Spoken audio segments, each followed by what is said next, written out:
Bismillahirrahmanirrahim. Assalamualaikum warahmatullahi wabarakatuh. Alhamdulillah wassalatu wassalamu ala Rasulillah wa ala alihi wa sahbihi wa mawalah. Wa ashhadu an la ilaha illallah wahdahu la syarikalah wa ashhadu anna Muhammadan abduhu wa rasuluh sallallahu alaihi wa ala alihi wa sahbihi wa man tabi'al huda ila yaumil qiyamah. Alhamdulillah, pagi ini kita lanjutkan kajian dengan membaca Al-Mulakhas fi Syarhi Kitab Tauhid. Kita masuk pada bab ma jaa fil kuhan wa nahwihim. Bab tentang masalah dukun dan turunannya. Qala al-musannif rahimahullah, rawa Muslimun fi sahihihi, diriwayatkan oleh Muslim dalam kitab sahihnya. An ba'di azwajin Nabi sallallahu alaihi wasallam, dari sebagian istri Nabi sallallahu alaihi wasallam, dan yang dimaksud adalah Hafsah. Anin Nabi sallallahu alaihi wasallam qala, bahwa Nabi sallallahu alaihi wasallam pernah bersabda, man ata arrafan fas'alahu an syai'in fasaddaqahu lam tuqbal lahu salatun arba'ina yauma. Barang siapa yang mendatangi dukun atau peramal, maka lalu dia bertanya tentang sesuatu, maka kemudian dia benarkan, maka tidak akan diterima salatnya selama 40 hari. Saya ulangi ya. Siapa yang mendatangi dukun atau peramal, kemudian dia bertanya sesuatu dan dia membenarkannya, maka tidak akan diterima salatnya selama 40 hari. Hadis riwayat Muslim dan Ahmad. Wa an Abi Hurairah radhiyallahu anhu anin Nabi sallallahu alaihi wasallam, dari Abu Hurairah radhiyallahu anhu, Nabi sallallahu alaihi wasallam bersabda, man ata kahinan fasaddaqahu bima yaqul, siapa yang mendatangi dukun dan dia membenarkan apa yang dia ucapkan, faqad kafara bima unzila ala Muhammadin sallallahu alaihi wasallam, maka dia kufur terhadap apa yang diturunkan kepada Nabi Muhammad sallallahu alaihi wasallam. Rawahu Abu Dawud wa Ahmad fil Musnad. Wa lil arba'ah, dan diriwayatkan oleh imam yang empat, wal Hakim, juga Al Hakim. Wa qala, di situ Al Hakim mengatakan, sahihun ala syartihima, sahih sesuai dengan syarat Bukhari Muslim. Anin Nabi sallallahu alaihi wasallam, dari Nabi sallallahu alaihi wasallam, man ata arrafan aw kahinan fasaddaqahu bima yaqul faqad kafara bima unzila ala Muhammadin sallallahu alaihi wasallam. Siapa yang mendatangi arraf, peramal, au kahinan atau dukun, dan dia membenarkan apa yang dia ucapkan, maka dia kufur kepada apa yang diturunkan kepada Muhammad sallallahu alaihi wasallam. Juga diriwayatkan oleh Abu Ya'la dalam musnadnya dengan sanad jayyid dari Ibnu Mas'ud radhiyallahu anhu, mithluhu, redaksinya semisal dengan di atas, mauqufan, namun statusnya hadis mauquf, artinya perkataan Ibnu Mas'ud.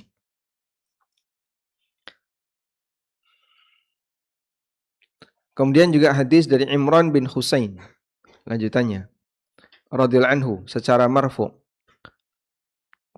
disandarkan kepada Nabi sallallahu alaihi wasallam. Laisa minna, bukan termasuk golonganku, man tatayyara, siapa yang melakukan tatayyara, ya siapa yang melakukan tiarah, au tutuyira, atau dia diramal nasibnya, au takahana, atau orang yang melakukan praktek perdukunan, au tukuhina, atau dia jadi konsumennya dukun, didukunkan, au sahara, atau dia melakukan sihir, au suhira, atau dia minta bantuan tukang sihir, suhira lahu. Wa man ata kahinan, dan siapa yang mendatangi dukun, fasaddaqahu, kemudian dia benarkan, bima yaqul, apa yang diucapkan oleh dukun, faqad kafara bima unzila ala Muhammadin sallallahu alaihi wasallam. Maka dia telah kafir terhadap apa yang telah diturunkan kepada Nabi Muhammad sallallahu alaihi wasallam. Diriwayatkan oleh Al-Bazzar dengan sanad jayyid dan At-Tabrani dengan sanad hasan dari hadis Ibnu Abbas duna qaulihi, namun tidak ada kalimat waman ata sampai akhir dari hadis. Qala Al-Baghawi, kata Al-Baghawi, al-arrafu alladhi yadda'i ma'rifatal umuri bimuqaddimatin. Al-arraf adalah orang yang mengklaim bisa mengetahui beberapa hal bimuqaddimatin, dengan sarana tertentu atau tata cara tertentu, yastadillu biha 'alal masruq, yang digunakan untuk indikasi bisa melihat al-masruq, barang yang dicuri, wa makanid dhallah, atau tempat barang hilang, wa nahwi dzalik, atau semacamnya. Wakila huwal kahin, dan ada yang mengatakan itu adalah al-kahin. Sedangkan al-kahin adalah alladzi yukhbiru 'anil mughayyabat fil mustaqbal. Orang yang mengklaim dan dia menyampaikan berita-berita gaib di masa depan. Waqila alladzi yukhbiru 'amma fid dhamir. Dan ada yang mengatakan yang namanya kahin adalah orang yang memberitakan 'amma fid dhamir, apa yang ada dalam hati. Ad-dhamir lawan dari zahir. Isim dhamir lawannya isim zahir. Yang tidak nampak itu namanya ad-dhamir.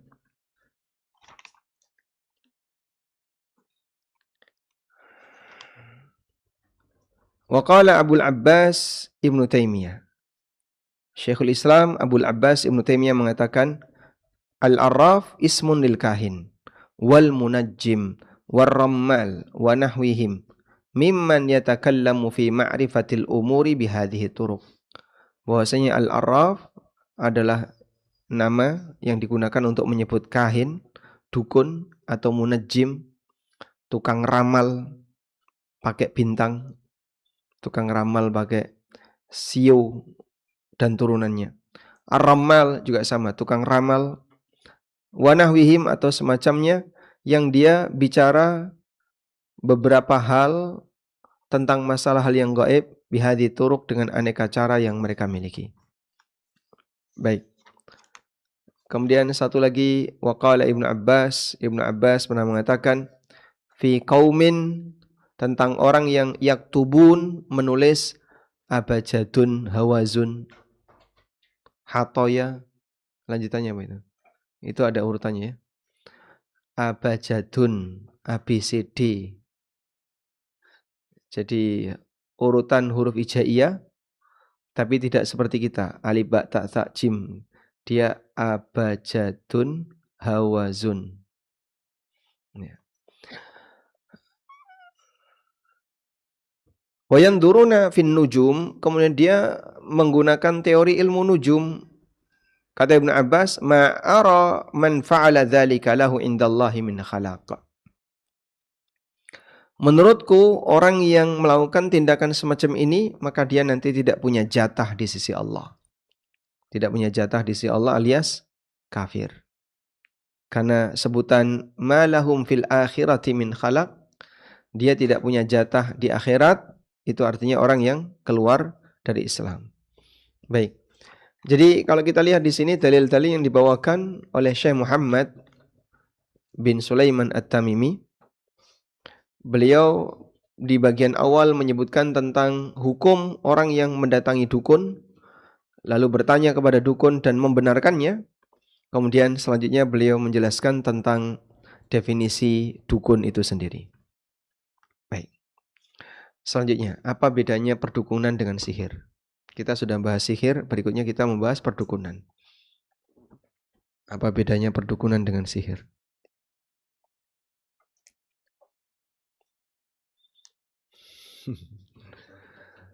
Apa bedanya perdukunan dengan sihir? Monggo. Pak RT, mewakili suara RT. Apa bedanya sihir dan dukun? Sihir kan kemarin sudah ya. Sekarang bedanya dengan dukun itu. Ya. Kalau sihir itu yang lahu ta'thir, yang memberi pengaruh. Memberi pengaruh maksudnya Pak, bikin orang benci, bikin orang cinta, memindahkan barang, menghilangkan barang. Ya. Sehingga kalau ada barang ditutupi kelambu, kemudian tangannya bermain, celing, nah, itu sihir. Yang model celing-celing-celing itu sihir. Atau misalnya ada orang yang memindahkan barang tertentu atau mengubah barang tertentu. Awalnya batu jadi kayu, awalnya kayu jadi ular. Itu sihir. Sehingga sihir itu sifatnya terkait dengan zat tertentu. Ada zat tertentu atau ada pengaruh tertentu. Nah, dan itu bukan dukun ya. Nah, sedangkan dukun itu yang ngaku hal yang gaib tadi. Baik berkaitan dengan barang hilang, berkaitan dengan nasib orang, berkaitan dengan kejadian masa depan dan seterusnya. Ada orang yang meramal bahwa Pulau Jawa akan terbelah menjadi dua di tengah. Nah, belahnya itu pas di Jogja. Nah, maka nanti ada Jogja Timur dan Jogja Barat. Ada juga yang bilang Sumatera juga akan seperti itu, akan terbelah. Sehingga jadi Sumatera bagian utara dan Sumatera bagian selatan. Dan seterusnya. Aneka ramalan-ramalan seperti ini. Seperti ramalan Joyoboyo. Jogoboyo apa Joyoboyo? Joyoboyo, Jogoboyo. Nah, Joyoboyo ini dukun. Yang seperti ini apa? Perdukunan. Kalau sihir, orang yang awalnya biasa saja tiba-tiba sakit, tiba-tiba kerasukan, tiba-tiba bingung, itu sihir. Kalau dukun, dia menebak-nebak hal yang gaib. Jadi perdukunan itu berkaitan dengan pelanggaran terkait apa? Firman Allah Ta'ala, "Qul la ya'lamu man fis samawati wal ardil ghaiba illallah." Katakanlah tidak ada satupun makhluk di langit dan di bumi yang tahu hal yang gaib kecuali Allah. Baik. Selanjutnya kita akan baca kembali ke hadis yang pertama yang dibawakan oleh penulis tadi. Hadis riwayat Muslim dalam sahihnya dari sebagian istri Nabi SAW yaitu Hafsah, bahwa Rasulullah SAW pernah mengatakan, "Man ata arrafan," barang siapa yang mendatangi arraf. Dukun bisa disebut arraf, bisa disebut kahin, bisa disebut munajjim, bisa disebut rammal. Semua istilah itu sama. Maka mau disebut peramal, mau disebut tukang tenung, kalau tukang tenung itu sihir ya. Mau disebut paranormal, mau disebut orang pintar, orang tidak pintar, semuanya sama, dukun. Al-kuhan jamak dari kata kahin, yaitu orang yang memberitakan hal-hal gaib di masa depan, i'timadan 'alal isti'anati bisyayatin. Karena dia minta bantuan kepada setan. Munasabatul babi li kitabit tauhid, keterkaitan bab ini dengan kitabut tauhid. Lamma kana al-kuhan wa nahwuhum yadda'una ilmal ghaibi, mengingat dukun dan orang yang semacam dengan mereka mengklaim ilmu gaib, alladzi qad ikhtassa bihi Allah Ta'ala, di mana Allah Subhanahu wa taala telah tegaskan bahwasanya ini khusus milik Allah. Wa dzalika da'wa musyarakatillahi ta'ala fi ilmil ghaib. Sehingga di sini dia mengklaim bersekutu dengan Allah dalam mengetahui hal yang gaib. Aradal musannif, maka penulis ingin ayyubayyina fi hadzal bab, menjelaskan dalam bab ini ma jaa fi haqqihim, tentang hak mereka, maksudnya adalah status mereka, wa haqqi man saddaqahum minal wa'id, dan ancaman bagi orang yang membenarkan mereka. Penulis menjelaskan ancaman bagi mereka dan bagi orang yang membenarkan mereka. Kemudian penjelasan kosakata. Ma ja'a fil kuhan ay minat taghlidh wal wa'id. Penjelasan tentang dukun maksudnya adalah ancaman keras bagi dukun. Wa nahwihim atau yang semacamnya yaitu al-arrafin wal munajjimin war rammalin. Yang semacam dengan kuhan itu siapa? Ya tadi ada munajjim, ada rammal, ada arraf, itu semuanya sama. Jadi nggak usah diperdebatkan. Kalau seperti ini arraf, kalau seperti ini kahin, nggak penting sebenarnya. Karena intinya mereka punya profesi yang sama, ya, tergabung dalam Ikatan Dukun Indonesia, IDI.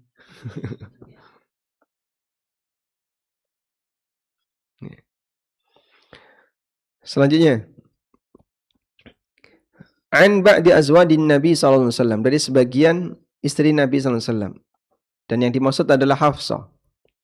Lam tuqbal lahu salatun, maka tidak diterima salatnya.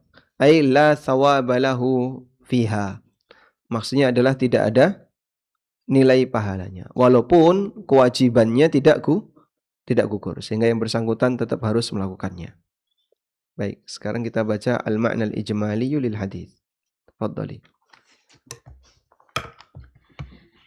Bismillah wassalatu wassalamu ala Rasulillah. Qala al-muallifu hafizahullahu ta'ala.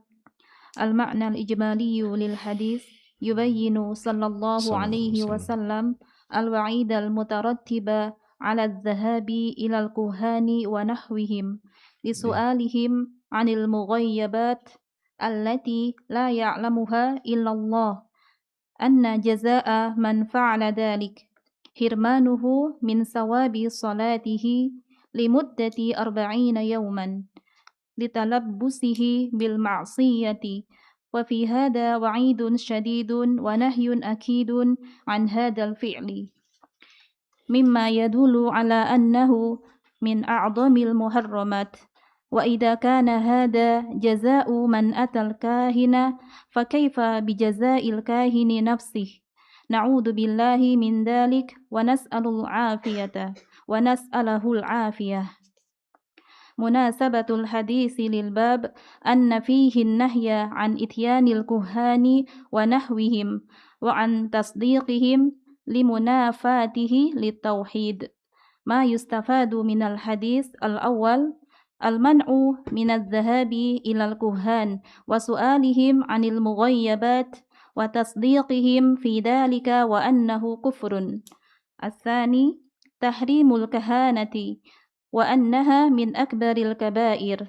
Faidatun man dhahaba ilal kuhani wa lam yusaddiqhum lam tuqbal lahu salatun 40 yawman kama jaa fi dhalikal hadisul akhar. Wa amma man saddaqahum faqad kafara bima unzila ala Muhammadin sallallahu alaihi wasallam. Baik, penjelasan global untuk hadis. Rasulullah sallallahu alaihi wasallam menjelaskan ancaman yang muncul, yang timbul disebabkan karena orang berangkat menuju dukun, pergi ke dukun atau semacamnya untuk bertanya kepada mereka anil mughayyabat, tentang hal-hal gaib yang tidak diketahui kecuali oleh Allah. Dan balasan bagi orang yang melakukan hal ini adalah dia diharamkan untuk mendapatkan pahala salat selama rentang 40 hari. Litalabbusihi bil ma'siyah, karena dia melakukan tindakan maksiat. Wa fi hadza wa'idun syadid, dan di sini terdapat ancaman keras dan larangan yang kuat untuk melakukan praktek semacam ini. Mimma yadullu ala annahu min a'dhamil muharramat, yang ini menunjukkan bahwa perbuatan tersebut adalah a'dhamul muharramat, tindakan haram yang statusnya dosa besar.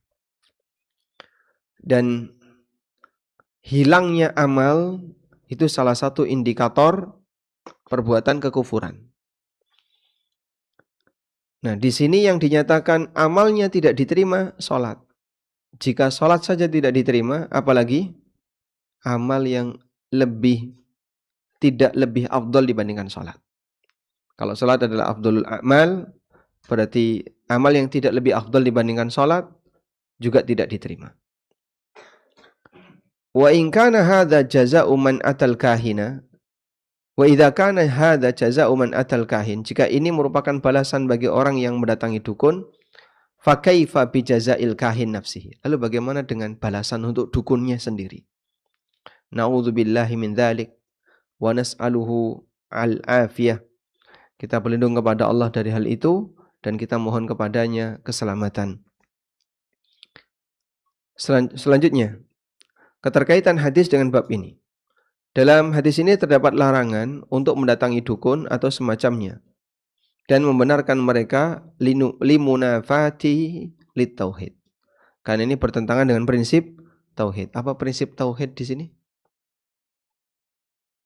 Apa prinsip tauhid yang bertabrakan dengan perdukunan? Ya. Meyakini satu-satunya yang tahu hal gaib adalah Allah. Karena tauhid artinya apa? Mengesahkan Allah. Dan bagian dari bentuk mengesahkan Allah adalah meyakini satu-satunya yang tahu hal gaib hanyalah Allah. Pelajaran dari hadis. Larangan untuk pergi ke dukun dan bertanya kepada mereka tentang hal-hal gaib serta membenarkan mereka fi dzalika, dalam berita itu, wa annahu kufrun, dan ini kekufuran. Yang kedua, haramnya praktek perdukunan dan termasuk akbarul kabair, dosa yang sangat besar. Kemudian beliau memberikan sedikit catatan, siapa yang berangkat ke dukun namun dia tidak membenarkan dukun, maka salatnya tidak diterima selama 40 hari. Walaupun tidak membenarkan, cuman datang saja. Kama jaa fi dzalikal hadits al-akhar, sebagaimana disebutkan dalam hadis yang lain. Wa amma man saddaqahum, adapun orang yang membenarkan mereka, faqad kafar bima unzila ala Muhammadin sallallahu alaihi wasallam, maka dia kafir terhadap apa yang diturunkan kepada Nabi Muhammad sallallahu alaihi wasallam. Baik. Selanjutnya, hadis dari Abu Hurairah radhiyallahu anhu, Nabi sallallahu alaihi wasallam bersabda, siapa yang mendatangi dukun, man ata kahinan fasaddaqahu, siapa yang mendatangi dukun dan dia membenarkannya, bima yaqul, terhadap apa yang diucapkan oleh si dukun, faqad kafara bima unzila ala Muhammadin sallallahu alaihi wasallam, maka dia kufur terhadap apa yang diturunkan kepada Nabi Muhammad sallallahu alaihi wasallam. Hadis riwayat Abu Dawud. Coba kita lihat di bawah.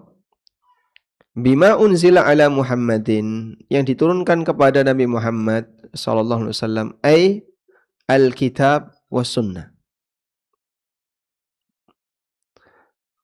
Al-ma'na al-ijmali lil hadis bi riwayatihi, atau dua riwayat, bi riwayataihi. Tafadhali. المعنى الإجمالي للحديث بروايتيه الوعيد الشديد على إتيان الكهان والعرافين لسؤالهم عن المغيبات وتصديقهم في ذلك لأن علم الغيب قد اختص الله تعالى به فمن أتاهم وصدقهم فقد كفر بالوحي المنزل على محمد صلى الله عليه وسلم. مناسبة الحديث للباب أن فيه النهي عن إتيان الكهان والعرافين وبيان الوعيد في ذلك. ما يستفاد من الحديث الأول تحريم الذهاب إلى الكهان والعرافين وسؤالهم ووجوب الابتعاد عنهم، لأن ذلك كفر إذا صدقهم ومهرب إذا لم يصدقهم. الثاني وجوب تكذيب الكهان والمنجمين. الثالث من أتاهم وصدقهم فقد كفر بالوحي المنزل على محمد صلى الله عليه وسلم. الرابع أن الكهانة شرك لأنها تتضمن دعوى مشاركة الله تعالى في علم الغيب. Nah,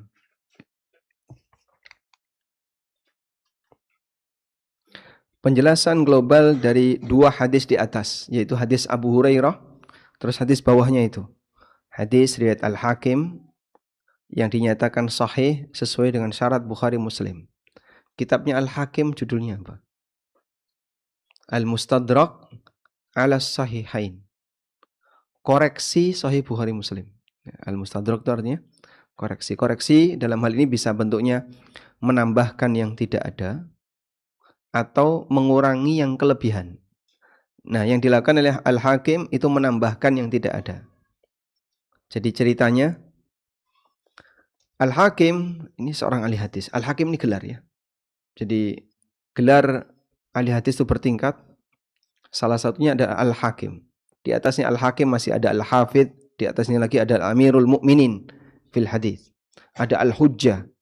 Ada Al-Hakim, Al-Hujjah, Al-Hafidh, Amirul Mu'minin fil hadis. Seperti Imam Bukhari itu Amirul Mu'minin fil hadis. Abdullah bin Mubarak, Amirul Mu'minin fil hadis. Imam Ahmad, Amirul Mu'minin fil hadis. Al-Hakim ini gelar. Beliau seorang ahli hadis besar. Merasa bahwasanya dalam Sahih Bukhari dan Muslim itu kan ada standarnya. Lalu Al-Hakim merasa masih banyak hadis yang tidak ada dalam Sahih Bukhari Muslim tapi standarnya sesuai Bukhari Muslim.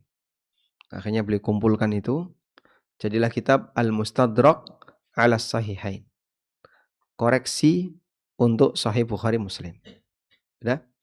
Nah, maka seringkali setelah beliau mencantumkan hadis tertentu dikomentari oleh Al-Hakim sahihun ala syartil Bukhari, sahihun ala syarti Muslim, atau sahihun ala syartihima. Sahih sesuai standar Bukhari, sahih sesuai standar Muslim, atau sahih sesuai standar Bukhari dan Muslim.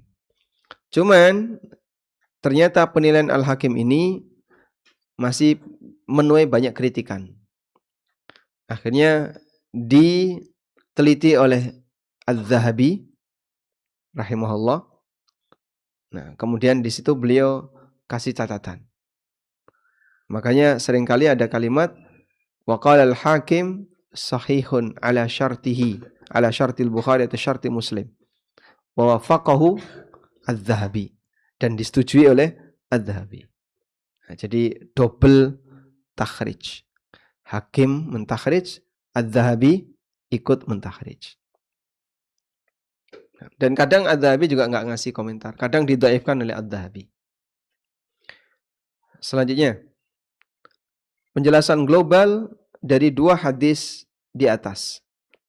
Terdapat ancaman keras bagi orang yang mendatangi dukun atau al-arraf untuk bertanya kepada mereka anil mughayyabat, tentang hal-hal gaib, dan membenarkan mereka fi dzalika, dalam hal itu.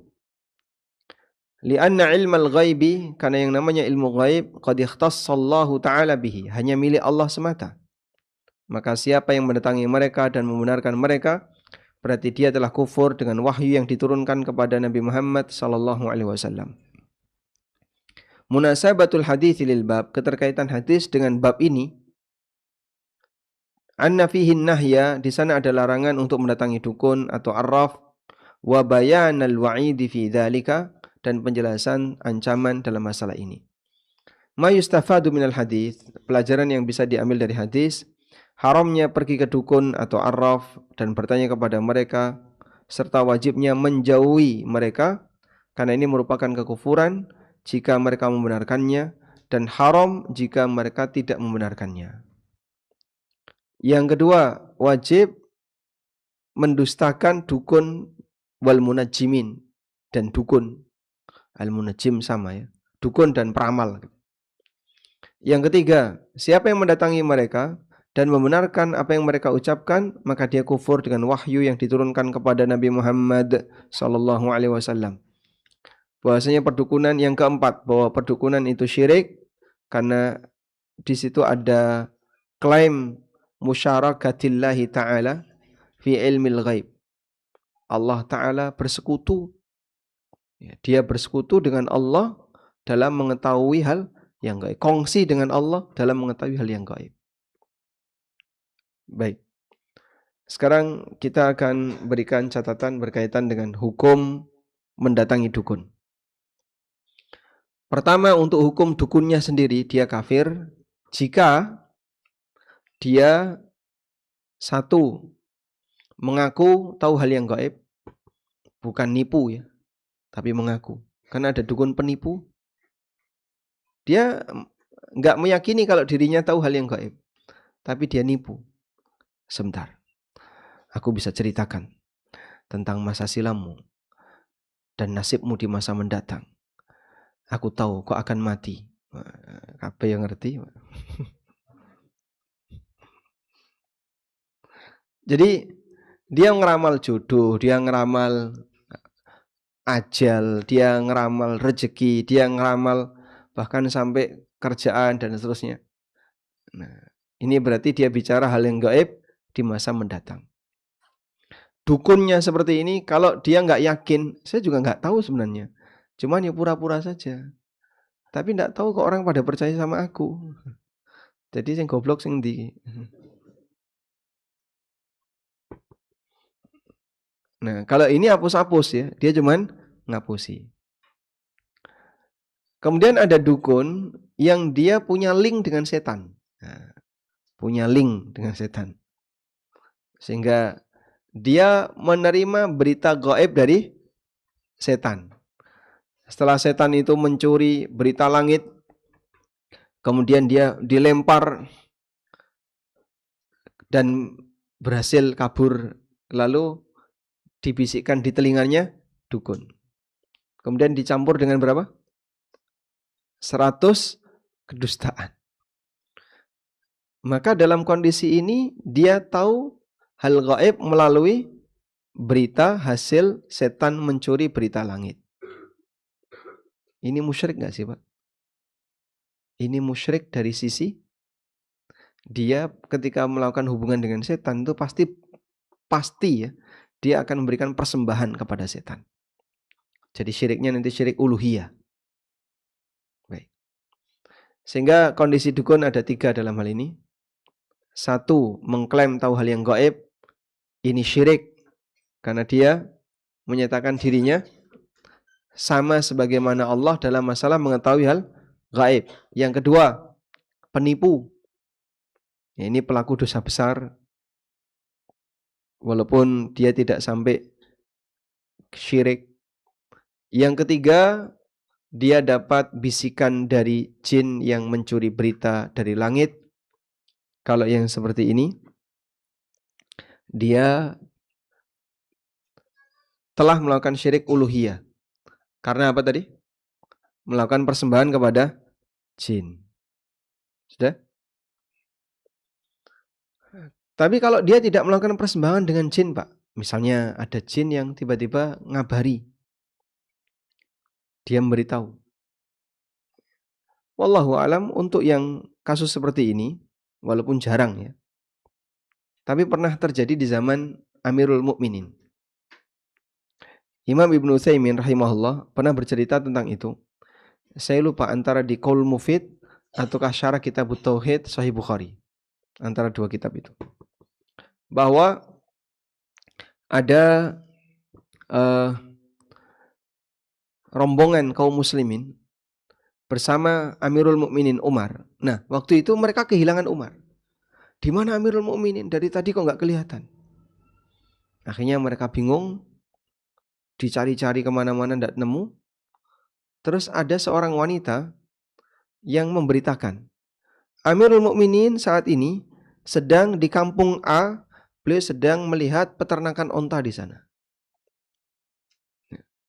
Maka orang pada tanya, dari mana wanita ini tahu? Ternyata ada jin yang memberitahu. Ada jin, gerakan jin kan cepat ya. Ada jin yang memberitahu dari kampung A tadi, jin memberitahukan kepada wanita ini, kemudian wanita ini memberitahu. Nah, kalau ini syirik atau tidak? Nah, ini syirik atau tidak? Enggak ada hubungan apapun, ya enggak syirik. Kalau wanita ini tidak menyembah jin tadi, tidak termasuk syirik. Baik. Ini berkaitan dengan dukunnya ya. Sekarang kita akan lihat pasien dukun. Bagaimana hukum konsumen atau pasiennya dukun? Yang pertama, jika dia datang dalam rangka untuk amar ma'ruf nahi mungkar. Di sana ada dukun. Katanya weruh sak durunge winara. Pokoknya apapun dia tahu. Ngerti semua bahasa. Nah, coba kita datangi. Didatangi. Dijak bahasa Arab. Kaifa haluk? Inna maqali. Oh. Tanya kaifa haluk kok maqali. Bahasa semut. Ya. Jadi saat dia dia mengklaim tahu ini, kemudian kita datang ke sana dalam rangka untuk amar ma'ruf nahi mungkar. Terus dia diuji. Coba kamu tahu enggak ini jumlahnya berapa? Nih, saya megang kerikil nih, jumlahnya berapa? Nah, dia coba untuk nebak. Salah toh. Kayak gini kok ngaku jadi dukun. Sekolah sih. Nah, kalau tujuannya untuk seperti itu, termasuk amal soleh. Dan dulu Nabi SAW pernah melakukan hal itu kepada Ibnu Sayyad. Informasi tentang Ibnu Sayyad itu sudah viral. Sehingga banyak orang yang menganggap Ibnu Sayyad ini manusia sakti. Maka didatangi oleh Nabi SAW. Lalu diuji oleh beliau. Ibnu Sayyad diuji oleh Nabi SAW. Inni khabba'tu laka syai'a. Aku menyembunyikan sesuatu di hatiku. Coba kau tebak. Ibnu Sayyad berusaha untuk menebak. Tuh.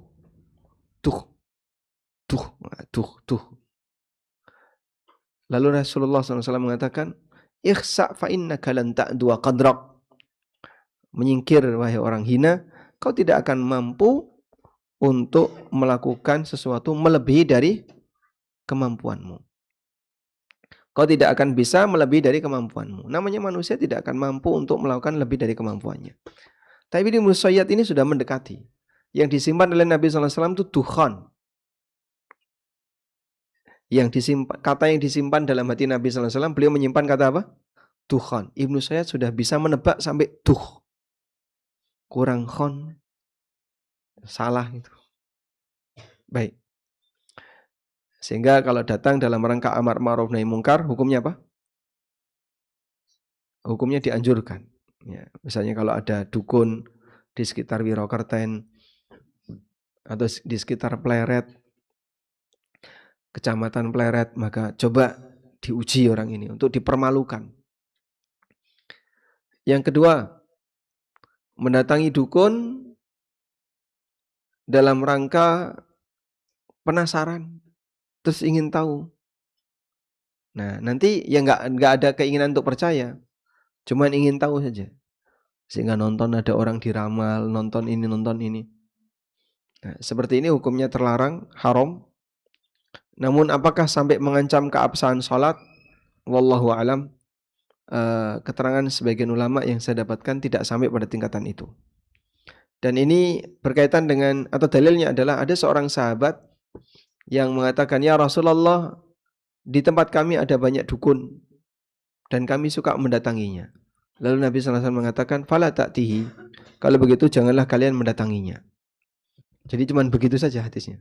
Beliau tidak minta mereka bayar kafarah atau ngulang syahadat dan seterusnya. Yang ketiga, mendatangi dukun untuk sebatas bertanya. Walaupun tidak dalam rangka meyakini. Dia ingin bertanya saja. Yang seperti ini dihukum oleh Nabi SAW berupa salatnya tidak diterima selama 40 hari. Yang keempat, mendatangi dukun dalam rangka bertanya dan membenarkan jawaban dukun. Seperti inilah yang disebut oleh Nabi SAW, faqad kafara bima unzila ala Muhammadin sallallahu alaihi wasallam. Berarti dia telah kafir dengan wahyu yang diturunkan kepada Nabi Muhammad sallallahu alaihi wasallam. Kurang lebih 4 ini berkaitan dengan hukum mendatangi dukun. Apa hukumnya mendatangi dukun pas Lebaran Idul Fitri? Itu nggak masuk di sini ya. Itu mendatangi tetangga, tapi profesinya dukun. Wallahu alam. Baik, mungkin itu dulu yang bisa kita bahas. Semoga bermanfaat. Wassallallahu ala nabiyyina Muhammadin wa ala alihi wa sahbihi wasallam.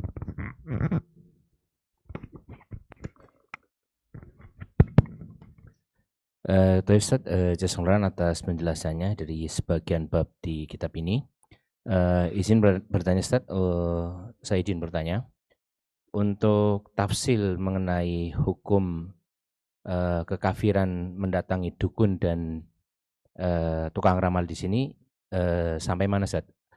Yang sampai kepada kufuran akbar dan hanya sekedar kufur asghar Ustaz. Mohon penjelasan Ustaz. Barakallahu fikum.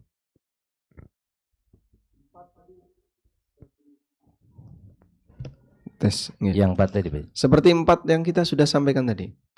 Jadi ada yang hukumannya 40 hari salatnya tidak diterima. Ada yang hukumannya sampai kafir kepada Nabi Muhammad SAW. Ada yang statusnya perbuatan dosa dan maksiat. Berarti yang keempat itu yang kufur akbar itu. Yang keempat kufur akbar. Maka dia harus bertobat kepada Allah dan mengulang ucapan syahadat. Baik. Jazakumullah Ustaz. Ada pertanyaan sebentar. Ini pertanyaan di luar akidah Ustaz. Enggak apa saja. Lambat. Bismillahirrahmanirrahim. Assalamualaikum warahmatullahi wabarakatuh. Waalaikumsalam warahmatullahi wabarakatuh. Afwan Ustaz, izin bertanya. Misal kita membeli tiket kereta api senilai 100.000. Kemudian diajukan pembatalan tiket kereta api sesuai aturan, KAI hanya mengembalikan 75% dari nilai tiket. Namun kalau saat pembelian tiket dengan menambah biaya asuransi Rp5.000 ke perusahaan asuransi, maka tiket akan bisa kembali 100% atau 100.000. Ya. Secara syar'i apakah hal tersebut diperbolehkan? Barakallahu fikum. Lembaga asuransi ini pihak ketiga yang dia nanti akan membackup pembayaran kekurangan. Sehingga misalnya harga tiket senilai 100.000 kembali 75.000, maka sisanya yang 25.000 ditutupi oleh lembaga asuransi. Tapi kalau dia tidak batalkan tiket tadi, dia tidak batalkan, uang 5.000 ini hangus, begitu ya. Berarti dia bayar uang 5.000 untuk mendapatkan kembalian 25.000. Apa ini namanya? Dia store 5.000 tapi dapat 25.000. Namanya riba. Dan itu pun tidak jelas. Karena apakah dia pasti akan membatalkan? Tidak tahu. Bisa membatalkan, bisa tidak. Kalau dia tidak membatalkan, pihak asuransi yang untung. Kalau dia membatalkan, pihak asuransi yang rugi. Dan ini transaksi gharar. Bayar 5.000, tidak jelas apakah nanti membatalkan ataukah tidak. Sehingga mungkin dari 1 juta pengguna KAI, lalu dia beli dan menggunakan asuransi tadi. Dalam sehari dia bisa mendapatkan 5 miliar. 1 juta ya. Ada nggak 1 juta itu? Mungkin kalau tambah yang di Jakarta semua ini mungkin 1 juta ada. Dari 1 juta pengguna KAI itu, dalam sehari dia bisa mendapatkan 5M kalau semuanya diasuransikan. Namun yang membatalkan anggaplah 10%. Sehingga dia cuma bayar dari 5M tadi bayar 10%. Itulah keuntungan asuransinya. Tapi yang terjadi di sini adalah akadnya akad gharar plus riba. Sisi ghararnya apa? Bayar 5.000 nggak jelas. Dapat apa nanti? Jaminan pembatalan tiket. Jaminan pembatalan tiket. Nah, jaminan pembatalan tiket kamu akan batalkan. Nggak tahu nanti kalau sewaktu-waktu ada uzur ya saya batalkan. Nah, ketidaktahuan ini menyebabkan transaksi itu jadi gharar. Wallahu a'lam. Ustaz, pertanyaan lanjutan dari pertanyaan pertama Ustaz, apakah jika dia masuk ke dalam kekufuran besar Masuk dalam kufur besar tadi. kufur besar. Apakah dia harus mengulang syahadatnya kembali, Ustaz? Barakallahu fikum, Ustaz. Baik. Orang yang melakukan kufur besar dia harus mengulang syahadat. Nah, tapi apakah harus di depan umum? Tergantung dari bentuk kekufurannya tadi. Kalau dia melakukan kekufuran di hadapan banyak orang, misalnya menyatakan murtad di depan banyak orang, atau dia nyembah berhala, atau pindah agama di depan banyak orang, maka nanti ketika dia masuk Islam harus di depan banyak orang, sehingga yang lain jadi saksi. Tapi kalau kekufurannya kekufuran pribadi, ya, seperti tadi ya, mendatangi dukun, orang lain tidak tahu, atau dia nyembah berhala di dalam gua saat semedi dan bertapa, ya. Terus dia nyembah selain Allah di situ, tidak sampai diketahui oleh yang lain, maka cukup dia bertobat kepada Allah, mengulang syahadat, dan tidak harus di depan umum. Wallahu a'lam. Tapi yang terakhir, Ustaz, Bismillahirrahmanirrahim. Assalamualaikum warahmatullahi wabarakatuh. Waalaikumsalam warahmatullahi wabarakatuh. Afwan, Ustaz, bagaimana hukumnya orang yang mengantarkan temannya ke dukun, dalam tanda kutip, dukun berkedok Islami? Apakah yang mengantar tersebut juga ikut berdosa dan sholatnya pun tidak diterima selama 40 hari, Ustaz? Jazakallahu atas jawabannya. Kalau yang bersangkutan berdosa, iya dia berdosa. Karena dia tolong-menolong dalam maksiat. Sebagaimana larangan Allah, wala ta'awanu 'alal itsmi wal 'udwan. Janganlah kamu tolong-menolong dalam dosa dan maksiat. Sehingga dalam posisi ini dia berdosa. Tapi apakah sholatnya yang ngantar ini tidak diterima? Wallahu a'lam. Kami tidak menjumpai dalil tentang itu. Namun cukuplah dengan dia melanggar firman Allah, wala ta'awanu 'alal itsmi wal 'udwan, sudah menjadi beban bagi dia karena ini akan menghasilkan dosa. Wallahu a'lam. Tafadhali. Waalaikumsalam warahmatullahi wabarakatuh.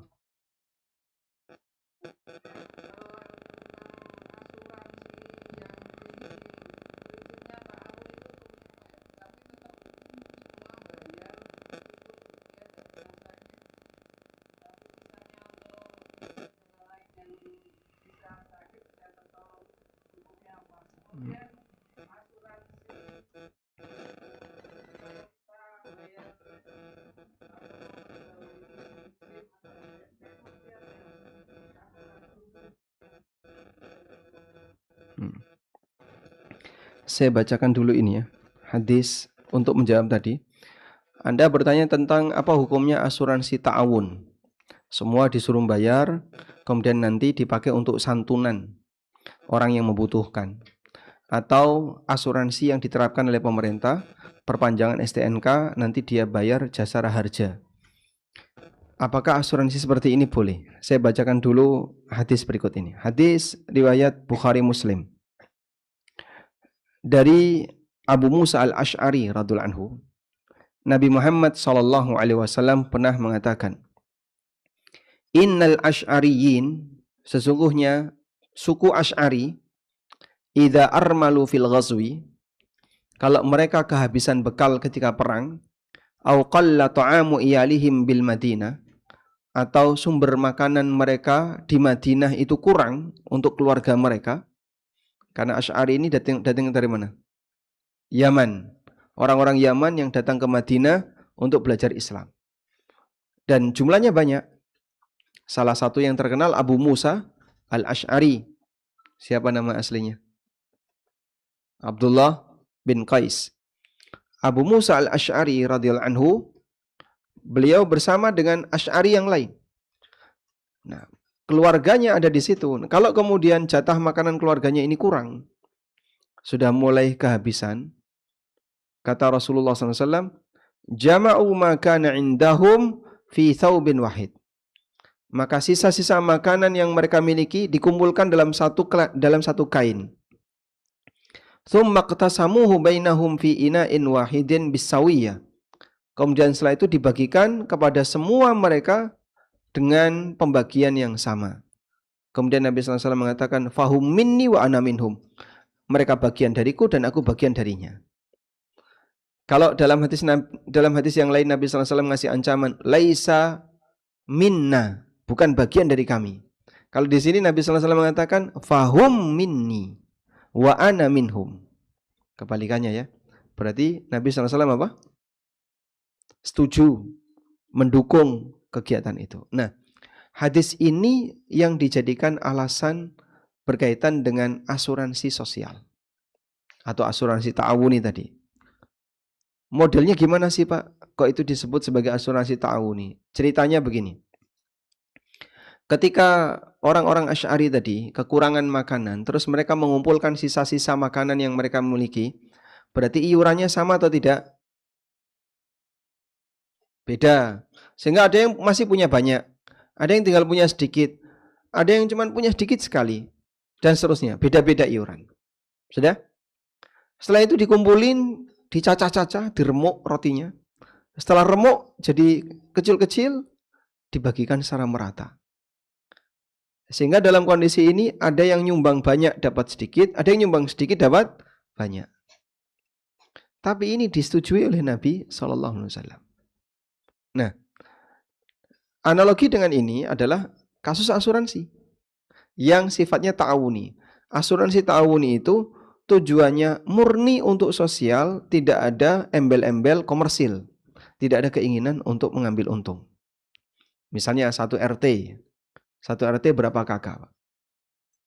70. Kita buat kesepakatan, gini saja ya, per kakak per bulan nyumbang 20.000. Untuk apa Pak? Santunan kematian. Semuanya nyumbangnya sama, tapi yang dapat ada yang dapat, ada yang tidak. Tidak semuanya dapat. Ini seperti tadi, Asy'ari tadi. Asy'ariyun nyumbangnya beda-beda, tapi dapatnya sama. Kalau ini nyumbangnya sama, dapatnya beda. Sejenis. Sama-sama ada ketidaksamaan apa yang diberikan dan apa yang diterima. Paham insyaallah? Baik. Dari sinilah kemudian asuransi ta'awuni itu dibangun. Sehingga hasil uang 20.000 tadi dari 70 kakak setiap bulan dikumpulin. Berarti dapat berapa itu? 1,5 juta ya. Misalnya 20.000. 1,5 juta per bulan dikumpulin terus. Nanti kalau ada yang meninggal dikasih santunan senilai misalnya 5 juta per kakak. Kalau nggak meninggal Pak, ya nggak dapat. Kalau nggak mati-mati, nggak ada ya pasti mati. Ya. Berarti yang jumlah anggota keluarganya banyak, badi no Pak. Nek sering mati. Nah, pertanyaannya, ada nggak misalnya salah satu anggota RT, warga di RT itu, Pak saya nyumbang 20.000 ya, semoga bulan depan aku yang dapat. Sing didatarke sing pundi. Nah, di posisi ini orang tidak akan melakukan itu, tapi dia nyumbang 20.000 tujuannya apa? Ya ini untuk dana sosial, kalaupun ada saudara kami yang membutuhkan silahkan dikasihkan. Inilah prinsip asuransi ta'awuni. Jadi harapan dia bukan agar mendapatkan keuntungan, tapi apa? Bisa membantu orang. Model transaksi seperti ini hukumnya boleh. Asuransi yang bermasalah itu asuransi yang komersil. Dia bayar, nanti ada potensi untung rugi. Kalau dia rugi, hilang uang sekian. Kalau dia untung, dapat uang sekian. Dan itu dibisniskan. Dan hampir semua asuransi yang ditangani perusahaan pasti asuransi gharar, bukan asuransi yang syariah. Sementara untuk kegiatan asuransi sosial, orang itu tidak mikir untung rugi. Seperti orang sedekah. Kamu rugi ya, duitmu keluar 100.000. Apa ada orang sedekah rugi? Sedekah itu rugi nggak? Hah? Orang sedekah itu rugi nggak? Wah, tadi saya masuk masjid rugi 5.000 saya. Karena tujuan dia untuk pahala, bukan tujuan dia untuk nyari untung. Sehingga tidak ada istilah untung rugi. Disitulah asuransi sosial diizinkan. Nah, asuransi jasara harja yang kita pahami itu termasuk asuransi sosial. yang dikelola oleh negara, Persero ya, Jasara Harja, dan nanti akan diberikan kepada masyarakat yang mengalami kecelakaan. Sehingga dia di cover senilai biaya, kalau nggak salah 25 juta. 20? Sekarang 20 juta. 21 juta. 21 juta. Kalau terjadi kecelakaan lalu lintas. Wallahu a'lam. Baik, demikian. Wassallallahu ala nabiyyina Muhammadin wa ala alihi wa sahbihi wasallam. Wa akhiru da'wana anil hamdulillahi rabbil alamin. Wassalamualaikum warahmatullahi wabarakatuh.